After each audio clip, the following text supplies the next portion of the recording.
right, guys. It is Monday. It is September 11th. I already posted a video today. Like I said, I have like tons of pre-filmed content that all my stuff is scheduled up until October. For like the Monday, Tuesday unboxing videos, my What's Up Wednesday, and like vlogs for Friday. The book club Thursday I was kind of due. Last minute. Shouldn't be like that, but it happens. And then sometimes they're pre-filmed, depends how I'm going. And then the outfits of the week, I do have to do like the week of, because I'm putting all the clips together, what I wore all week at work or outside of work. And then Sundays have kind of been up in the air. When I have to add an extra video, I pop it in. So I don't usually post 2 videos a day, but you guys know today is a special day. So I don't know, I just wanted to sit and talk to you guys. It has been a long time since I've done just a sit down talking video. You know what? I don't really need the glasses. I don't need to see. Just so you guys don't see the ring light. So I used to do them all the time. My Mask Mondays, I would do like 2 truths and a lie. I would do would you rather, this or that, or just basic get to know me questions or holiday based questions or whatever. And that's what I eventually want my What's Up Wednesdays to be. I've just had a few hauls that I really wanted to get up soon because it just makes more sense because they're fall related or like September related. So I just wanted to fit them in on the Wednesday. But once all my pre-film content's up, that's what I want my What's Up Wednesdays to be again. But like I said, today's a special day, so I wanted to get on. I wanted to talk to you guys. I got this idea from Miss Jackie Russell and Hanging Out with Kim. They did a Mask Monday today. I just watched both their videos. And it was about where you were on 9/11. So I figured I would get on here and talk a little bit about that. And you guys could reply down below. I think it's definitely an interesting topic. And it definitely can lead to some interesting stories. I think it's funny because that's like, it's so funny when a big event happens like that, you can automatically recall where you were. Like, I remember when that happened and my mom was like, oh, like I can tell you where I was when JFK was shot. And anybody in an older generation can do that. I was not born when JFK was shot. In fact, for 9/11, I was still very, very young. I was born in 1991. So I was literally only 10 years old when September 11 happened, because my birthday's literally in August. So I was 10 years and 1 month or whatever. And I was in 5th grade. So I was at school when it happened. And I will never forget how quiet the school got. It was eerie. Like you knew something happened. And there was like whispering between the teachers. And then they decided they wanted us to know what was going on, which I appreciated. I do feel like students should be kept in the know. I know it's kind of harder when they're younger, especially like preschool, kindergarten age. But, we're like 10. We're 5th graders. We're about to graduate, about to start middle school, be teenagers soon, double digits, So they decided to share. I'm not sure if they did it for the lower grades, but they rolled the TV into our room. Do you guys remember that? Back in the day when they used to have the big TVs on the carts and roll into the room. Now it's so different. You guys know I work at a school. If you've watched this channel, I am a teacher. And we have, our board is like a smart board now. And I can literally put on videos and stuff right on the board. But yeah, so they rolled it out and they played the news for us. And we did nothing for the rest of the day. It was like everything just stopped. Who could focus on anything else? Honestly, it was scary. And God knows if people in that building knew anybody. New York's not that far from Massachusetts. It's part of New England. And when we got home, my mom had it on the news. So that was basically our day. I remember eating dinner and still watching it on the news because they were just replaying it over and over again. So now I was 10 years old. So I was very young, and I don't know all the details. I actually just found out something recently. I forgot what it was. Was it a documentary I was watching? It was something, and they talked about how the people on the plane that was supposed to go into the Pentagon, how they actually overtook the plane. I did not know that back in 2001. I even ended up looking up the book, and if I remember, I will link it down below if you guys are interested. It was written by, I believe, the wife of one of the passengers, because he was he able to send a text? That sounds weird to me, sending texts on planes, especially back in 2001, but it must have been. I'll have to try to look up a news article, because I remember watching something and then looking it up. I'm like, is this real? but he was able to send a text or a call or something to his wife. I don't know if it was a voicemail or, like I said, a text message or a call. And basically he told his wife what was happening. And he was saying how they were going to overtake the plane because that was the only slim chance they would have to survive. And because of them, the plane did not hit the Pentagon. It hit like an empty field. So unfortunately, all those people passed, but it prevented an even bigger catastrophe. I did not know that I just learned that recently. But yes, so a book was written all about it by the woman that was married to one of the passengers, I believe. Check out the book down below if you're interested. I know I'm definitely interested. It's in my wish list, my Amazon wish list. And that is like amazing to me. Like, I can't even imagine.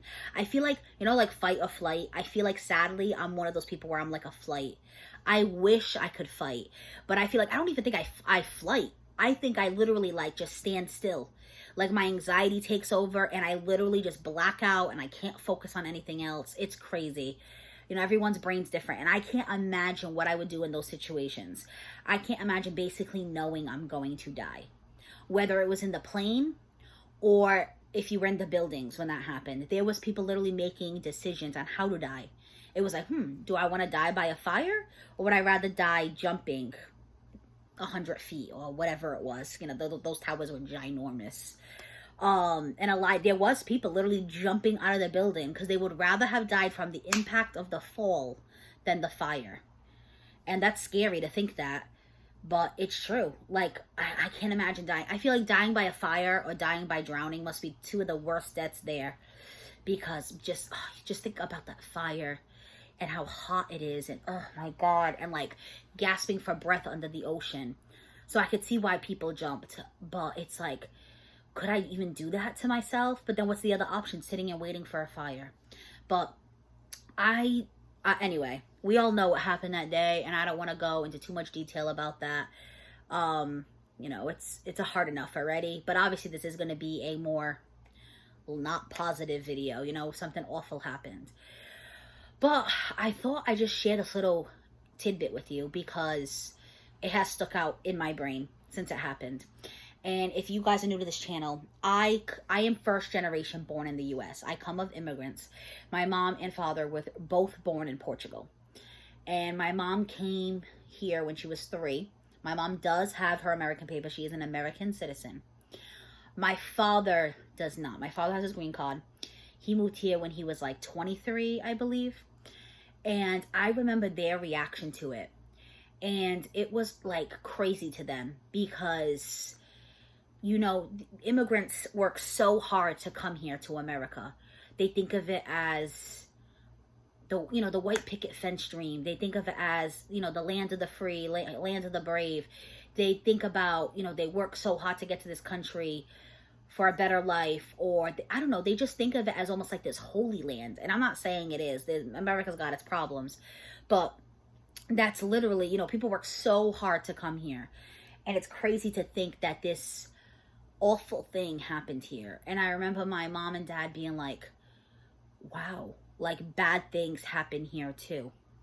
You know, because you think of like all the wars we fought. Well, I shouldn't say that because there was a war fought here, North against South. But you never think of like things like that here. You think of it in like third world countries or really far away. You don't think of it being backyard, in your own backyard, you know? So that just always stuck out in my brain, that I think it was kind of like an eye-opener for them, that America is maybe not all, and again, I don't want to sound negative, but almost like America wasn't all it was cracked up to be. You know, no land is perfect. Something bad can happen anywhere. I don't know. It was just very eye-opening, very sad. So many people lost their lives. And even like, you know, rescue people like firefighters and EMTs, and like the one person that sticks out in my brain, which I don't even want to focus on celebrities, but Pete Davidson's father, from what I've heard, was a firefighter in 9/11. He literally has a tattoo. I don't know if it's of the Twin Towers. I know he has 9/11, like 911 tattooed on him. I don't know if he has the Twin Towers too. And it's because his father died in 9/11. And then you hear about how they literally picked 9/11 because it's 911. Like, it's just crazy that people can think like that.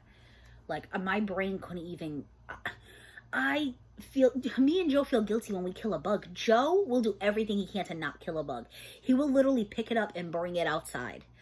I think about all the time, like, if I accidentally hit an animal on the road. I have never done that. Joe has. Joe's hit a rabbit once, and it broke his heart. And I think about all the time, like, if I accidentally did that, the guilt I would feel. Like, I just can't imagine what goes through those people's brains. But they live a different life than us. Look how many of them, they knew they were going to die, and they were doing it for their country. It's you know, different cultures. It's insane. It's so, you know, America's got its problems, but we also have a lot of great things in this country, and that's why so many people work so hard to get here. But yeah, that's basically for this video. I was young. I was in 5th grade. I was at school. But I do remember where I was for the Boston Marathon bombing. Maybe I will do that video on the anniversary, because I was a lot older for that. I was in my 20s. I was working when it happened. And that was really interesting because you guys know I'm from the Boston area, and I know people who were literally there. So it's just like, I feel like there's big events like that, you know exactly where you were. Whether it was like the shooting of JFK, the 9/11, or like Boston Marathon bombing. It's just, good things happen every day, and we couldn't tell you where we were. But the bad things, they stick out in our brain. And just, you know, and we really should try to focus more on the positive. I know, like Kim said in her video, like the one positive thing was everyone was American. Like, we all came together to support each other. And she's right about that. So, and not that you should try to focus. You should try to focus on a positive. But what I'm trying to say is I totally understand not being able to do that in that situation. There's not a lot of positives out of that. That is for sure. But there was definitely some unity. It's unfortunate that it takes that for that to happen. But yeah, there was definitely a sense of being proud to be an American, for sure, when that happened. And we all came together. And the same thing happened during the Boston Marathon bombing. They literally closed Boston for a day to find him. And I remember, like, was that Adam Sandler? I think like Matt Damon, Ben Affleck, because they're all like from this area, and they were all like, go Boston, only Bostonians would do that. And they were like on the hunt for him. And even though it's like a shitty situation, it's nice to have that unity. And I literally watched the video today on YouTube. It's insane that it's almost like a full circle moment. And it was all about how people that feel burnout, it's because they're doing too much on their own, and they need to rely on their community to help them. Whether your community is church, your community is family, your community is YouTube. But, you know, just like I talked about in a video yesterday, I did a single swag video, and I talked about how I felt bad because I haven't put up my 1,000 subscriber giveaway yet. And everyone's like, girl, focus on you. Because I was saying how burnt out I am at work because, you know, imagine you have 1 week off, you go back, you have a hard time. And I'm not trying to sound ungrateful because I love my summer break. But I hadn't worked a full work day since June 16th. And so when I had to walk in on August 29th, it was a huge adjustment, and your girl's still exhausted. They say all the time, there's nothing tired like teacher tired at the beginning of the year. And it's so, so true. And everyone's like, focus on you, take care of yourself. And that's what I mean. Like, that is the community. You know what I mean? It's, don't pressure yourself, rely on others, whether it's talking it out or asking for help or any of those things. I just felt called. Look, I literally just got out of the shower. I'm in my towel. I don't know. I just felt called to sit down and make this video. So whenever I feel a calling like that, I think it's important. Maybe somebody needs to hear that message. So if you're someone who is struggling, please go find help. Talk to a parent, a friend, an aunt, a teacher, a guidance counselor, a therapist, like whatever it may be. Try your best to focus on the good. My life has been not even just going back to work. It's just been like personal things going on, and it's been a lot, but I'm just taking it day by day and doing the best I can. And this community, for sure, has been an amazing thing for me. So thank you guys so much. Please share your stories down below. Let me know where you were for 9/11 or JFK or Boston Marathon bombing if you have any interesting stories. And thank you so much for being here. I truly love all of you. I hope you guys have an amazing rest of your week, and be safe.